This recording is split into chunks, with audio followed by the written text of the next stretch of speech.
All right, it is a beautiful cold day outside.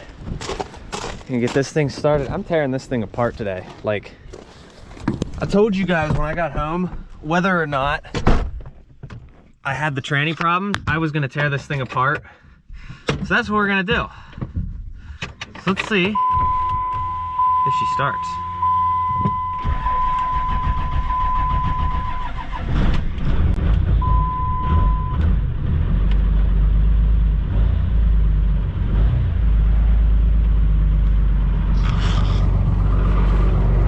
Yep, she fired.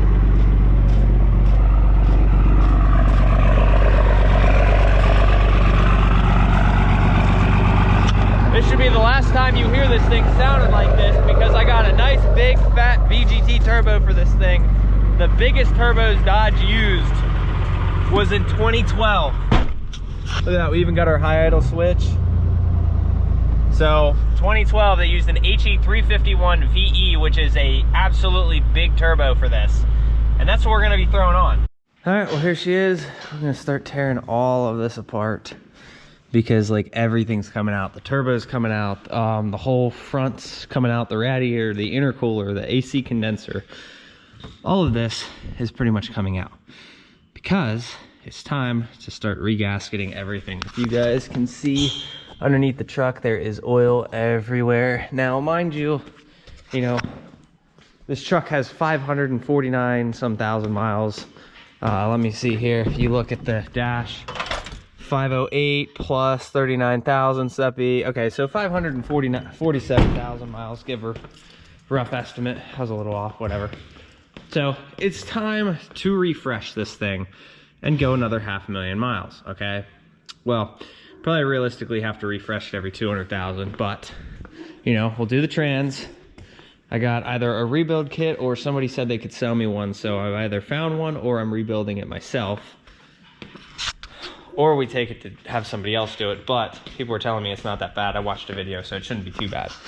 So yeah, so trans, looking for 410 rear for a 2-wheel drive truck. I'm looking for front Hemi springs for that.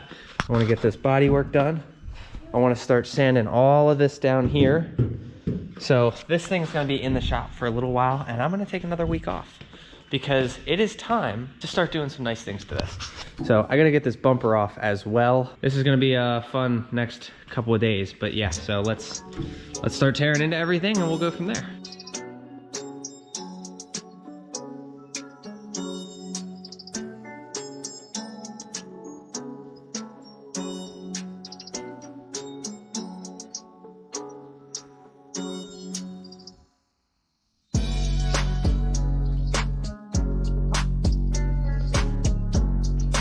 All right, so bumper is off. As you guys saw, we got the AC condensers. Now I just need to come back here. They're 11mm bolts. They'll hold the boots on. Then we're gonna take the intercooler out. I might consider putting the AC condenser on the back side like a lot of other people do. If you have a manual transmission truck, you can actually put those behind the intercooler.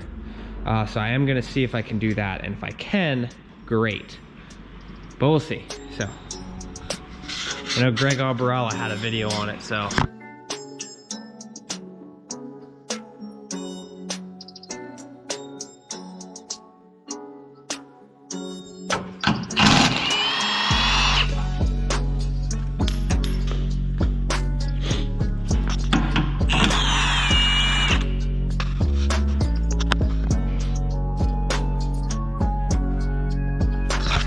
I don't think that belongs there. But yeah, you guys can see what I mean.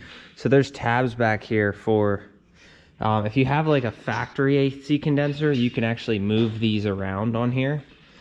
But I don't know, in my case, if we'll be able to do that. So I guess we'll have to just not worry about that. But we're gonna be tackling like the power steering lines and all that too. So just need to go find a bucket to get this thing drained. All right, get this cold coolant drained.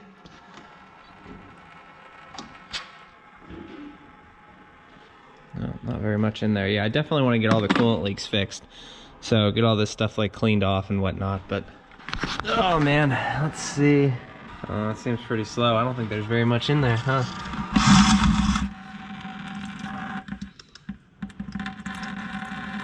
Oh, there we go. There we go. Now we'll take about 5 hours to drain all that stuff out. So I'm gonna get the bolts out for that. Now, the reason I'm pulling all this stuff off, I wanna do the front cover, and I wanna try to see if I can't do the tappet cover gasket back there. I understand that's a pain. I might consider replacing the P-pump if I can find one, but I probably won't. Definitely need one, but I need to order like a bunch of parts, like the throttle cables and all the like the actual workings of this, so new springs and whatnot. So yeah, just drain it now.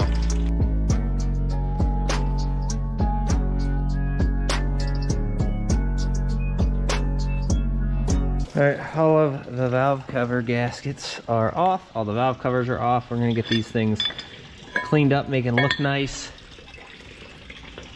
We'll go from there, and I don't need to get the one that goes into the valve cover because I have this guy down here. So this is where I fill my oil up at, which might as well take that thing off as well. But we're also gonna make an ECU mount while we're down here, so everything's all nice. Probably gonna pull off the cover here, make it more efficient so I can get rid of the sensor that's sitting in it down there. So get rid of that. There's an oil pressure sensor down there that we don't use, some fuel lines I want to tidy up, so little things. We're still draining all the coolant out. Not gonna pull that bottom hose off and this out until we are ready to do that, so might even get a water pump for it while we're in here, who knows. Start getting intake parts off, and probably get this intake, get this off. I'm gonna pull all the fuel lines off and redo them, make them look nice, so we'll go from there. So let's get this guy right here off.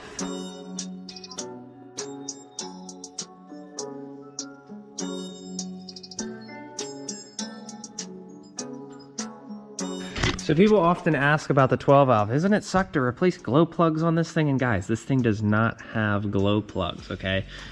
5.9 Cummins and 6.7 Cummins never had glow plugs. They had what you call a grid heater, which basically is this little plate here.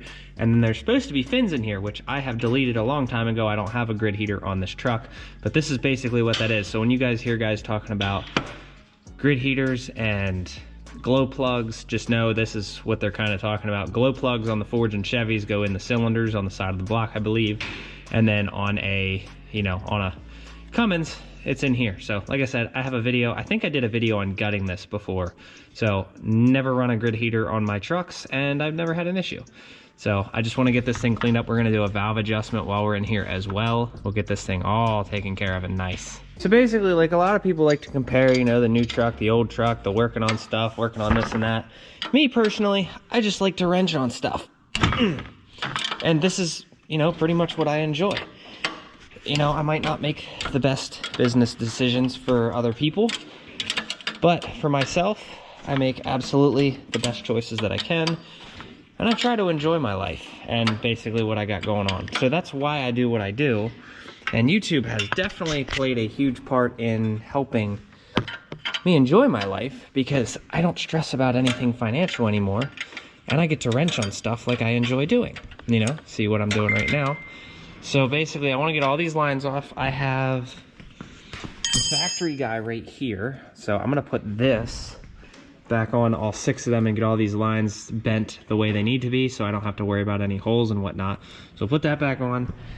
And then this is my old fuel plate. This is a 0 fuel plate. I have a 10 plate in there right now in the AFC, so I'm gonna mess with that. Probably gonna end up either getting rid of the fuel plate or just running a 0 plate all the way in the front like I did before. And then I'm gonna get the AFC Live, which allows me to adjust all that, so I don't have to worry about like fueling and whatnot. So I have my AFC tuned, obviously. So we'll see how that does, and we'll go from there. I might dial the truck back, I might not, I don't know. This thing pulls absolutely awesome going down the road, but maybe we add more power, maybe we take some off, I don't know. We don't have an EGT gauge, so who really cares? All right, so all the fuel lines are off.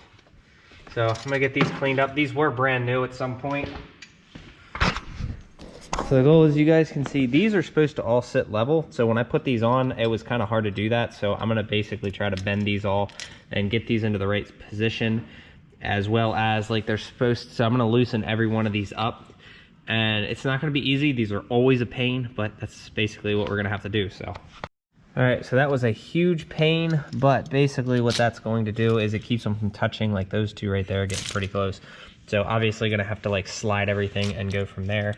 But yeah, these are never perfect when you order them, but you're gonna have to bend lines and do all that. It's definitely a pain, but it is going to be worth it because then they don't break like they normally would. So next step, I think I'm gonna get this plate off the fuel filter housing, start pulling all this stuff off, get everything cleaned up, and we shall go from there. I gotta figure out like what like sizes this thing is and whatnot. So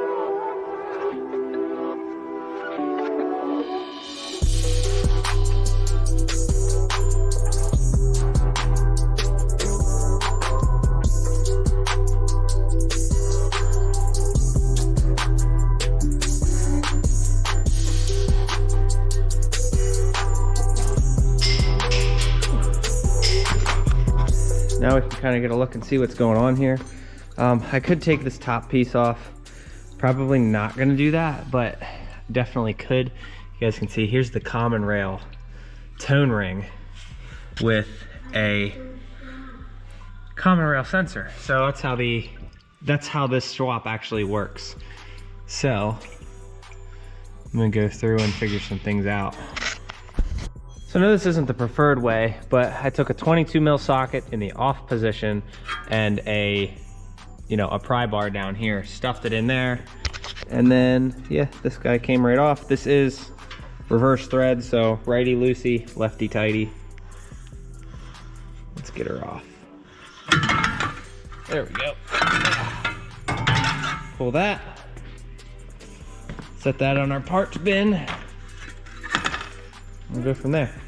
So yeah, I'm gonna have to pull the whole crank and everything. Like this pulley's gonna have to come off, this one's coming off, we're changing the water pump. Yeah, so I'm gonna pull this whole cover off and figure out if it is leaking at the cover, because I don't know.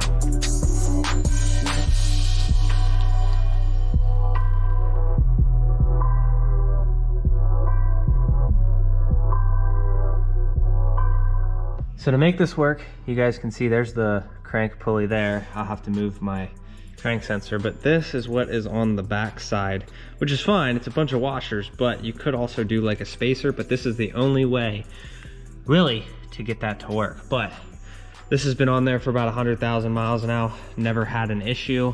Yeah, it's just not exactly the most fun thing in the world to get lined up. All right, so this is why I decided, I was like, yeah, let's check the front main. I feel like there could be an issue there. You guys can see I custom made this bracket a while back. It's not the best looking thing in the world, but there are spacers here. That guy over there and the crank sensor. So yeah, we definitely had a pretty good leak out of the front main. So we'll pull this out and go pull all this stuff off and go from there. So the pulleys while we're in here, probably get a water pump. Definitely gonna get a tensioner. AC compressor's pretty good. Alternator was replaced when I did the engine. I put a brand new alternator on it, so that's fine. There's like coolant hoses here. I'm definitely gonna be undoing and redoing and going from there. So, but we shouldn't have any more leaks up here because we put an O-ring on that. And then back there's also an O-ring, so we don't have any more coolant leaks there.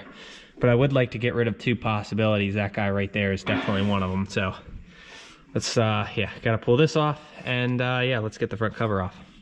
Probably just gonna get this bearing too as well, just because there's definitely a little bit of tension in it. So we'll replace that one as well while we're in here. You know, we're trying to get this thing to go another 500,000 miles. So I might as well do this shit right and go from there. I'm gonna probably find 2 more bolts for this thing here because I just don't like these studs sticking out. These were for the old crank sensor for the 12 valve. All right, I also get a lot of questions about my killer dowel pin. You guys can see back in there. Killer dowel pin is perfectly fine. I've already done that long ago. So we'll set this down here. I'm gonna have to pressure wash like everything. You guys can see, yeah. So I've done the killer dowel pin. Basically what I did was I took the OEM crank sensor and I just broke the tab off of it, and that's what I used. So never had a problem. I've also moved the timing on this. Definitely gonna have to clean up all of this though. But yeah, this is a 317 or 312,000 mile engine, I forget. I think I put it in at 443 and I have 539 now. So I'd say right around 317,000 miles this engine has. So plenty of stuff to do yet. I've reused the throttle cable from the OEM thing. So we have that all like in place and whatnot. So I want to get the ECU mounted, all this crap. So we still have some things to tear off. So let's keep having at it. This isn't really all that bad for an engine with that many miles. So kind of impressed, but let's get this water pump.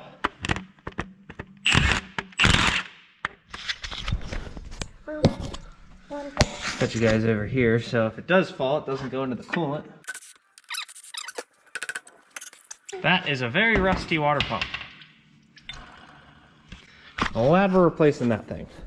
All right, so being that this is a 12 valve swap truck, there was a lot of things that I kind of rushed to throw together when I got things done. So right now I'm working on the brake booster and the power steering lines for everything. Like, I want all this stuff routed and organized neatly. I hate how it was done before, and yes, it was my fault. I did it, but I was in a hurry to get the truck running. I didn't have as much money back then as... Yeah, so like I said, I didn't have as much money as I do now. Borderline homeless back then when I was doing this, so it's like, it was kind of like throw it back together, get back to work, do what you do, and then just go from there. So now that everything's well established, I can take this thing apart and I can do it right. I can take my time and I can organize everything. Like, I found things that just didn't make sense, things that someone added, like aftermarket wiring. Like, I'm trying to do away with a bunch of this stuff. Be patient. Over the next couple of videos, you're going to see we're going to be throwing this thing back together and then throwing the VGT turbo on. So I got to pull all this stuff out next and just trying to go through and organize like pretty much everything. And then I can't pressure wash it in here. I'll have to wait till everything's back together and then pressure wash it. But like, I'll have to clean off like the surfaces and whatnot, but no pressure washing. I don't know if I'm going to actually take the P-pump off and do the tappet cover gasket, because I don't think it's actually leaking from back there. But we definitely had a huge leak, you guys can see, from the front main seal. So like, it was going everywhere. So it was pretty bad. Definitely looks like there might be a little bit of contamination in the oil. Not going to say it's coolant. Very well could be, but like, there is a little bit of like water spots and whatnot. So I don't know. You know, worst case scenario, we throw this engine back together, it blows up down the road, we replace the engine. They're so cheap. I've been able to find these things for like $2 grand all day to go get another used motor. It's like, it's not ever, it would never make sense for me to go buy a brand new motor for this truck, just the way that I treat these things.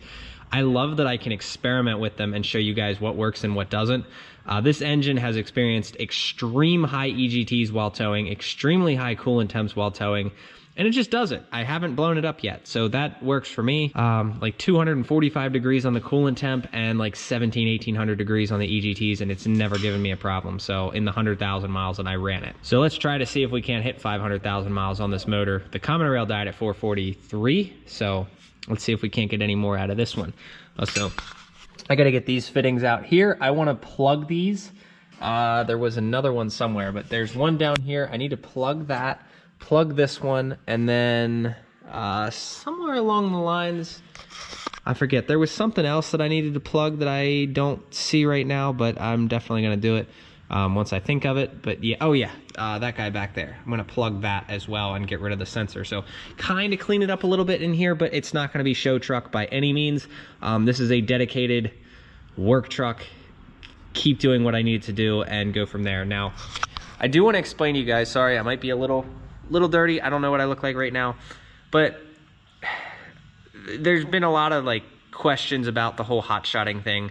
I'm back into it because it's something that I enjoy. Yes, the money's good, that helps out, but it has really grown the YouTube channel to the point of I don't rely on the trucking money. It's literally YouTube is just pay the bills straight, and hot-shotting is something that I can do that I enjoy. I like wrenching on stuff, I like driving, and I like towing things. So it all works out. It all makes sense. I love gooseneck trailers. I love just pulling random stuff. Don't care what it is.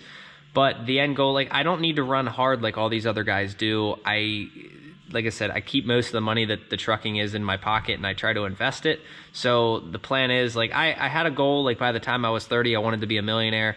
You know, if it happens because I get lucky on one of these cryptos, these meme coins, yeah, great. If not, you know, whatever, I'm not going to complain about it. But at the end of the day, I'm not stressing, I'm not struggling, I'm not bothered. It's just fun going through the comments and reading like everything, like, you know, oh, you could do this better, you could do that better. Yeah, you're probably right. I'm not going to argue with that, but I don't need to. It's just, you know, I'm just chilling, enjoying my life. So that's basically how I see it. If you're gonna spend the entire life working doing something you're miserable at, that's why I got into hotshotting, because I absolutely hated the career job that I was in before. And I was basically, you know, making 18 bucks an hour, 18.50 an hour, and just, it was a miserable job. Hated it. So, and I went to school for 3 years for that. So it wasn't worth it. But this is all worth it. I love this. Obviously, I wouldn't be doing this with a brand new truck. I want simplicity. I want, like, if I could get rid of the batteries and get rid of like all the other stuff in the engine bay here, get rid of this, like move everything places, I'd love that, but in due time. So in the meantime, it's just a work truck. It's a hobby, and it's something you got to enjoy. So with that being said, I'm going to keep tearing into this and keep going and seeing how far along the lines we can get today, because hopefully tomorrow I can go get parts, if not the day after. So give these videos thumbs up, and, you know, like, and, you know, keep watching them. And it definitely helps out, and it keeps me home as opposed to out on the road more. But like I said, in my live the other day, we have some super big news coming up. Just not gonna tell anybody yet, but we have some new plans and might be going a different direction with everything. So we'll see, but let's keep it going. All right, so I got the top of the engine all off. I started pulling, I think I put the flashlight up there, but I started pulling everything apart. And yeah, I ended up finding a 10mm wrench in there somewhere. I think I set it up there. I found my old 10mm wrench sitting in the motor mount. I got basically like all of the gasket stuff off. You guys can see here. Took all that off. Sensor that comes out of it. Man, I really did not. Yeah, there's the wrench here. So I found that. I've been looking for that forever. And being that this is a 12-valve swap, so I got rid of, there was a ground that went from this to the frame and this up to here. I'm gonna see how it reacts without those two, and if it comes to be an issue, I'll add some better grounds than what was on it. But being that this is a 12-valve, once this thing started, it basically doesn't need anything else. So there's a big ground that goes to the block. I've also neatened up some of the wiring down there. Let me show you guys. I've neatened up some of the wiring down there. I want to go over the fuel lines, but there's like a wire that goes to the back, big harness. So that now has its own mount. And yeah, so I've realized that the tappet cover gasket on this thing does leak, so we definitely need to do the tappet cover. Unfortunately, but is what it is. Probably not going to tear too much more apart today. Probably just get it cleaned up, but I want to get the fuel line and a couple other little minor things done under here. So everything I want done, I want it done as correct and neat as possible. This will start tearing apart the exhaust side, but this thing, like, I could borderline pull this motor here in like another hour or so.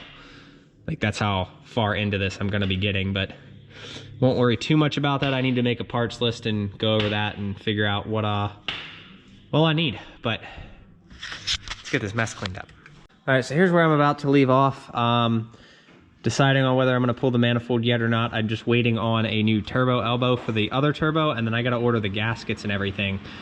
So I'm not going to like pull anything else apart from this point on, but we're at a good starting point. I need to figure out that guy right there. We're going to have to plug that, and also going to have to get this guy out right here. I want to plug that as well. Besides that, I got to figure out how to get that thing out even, because that thing's like in there.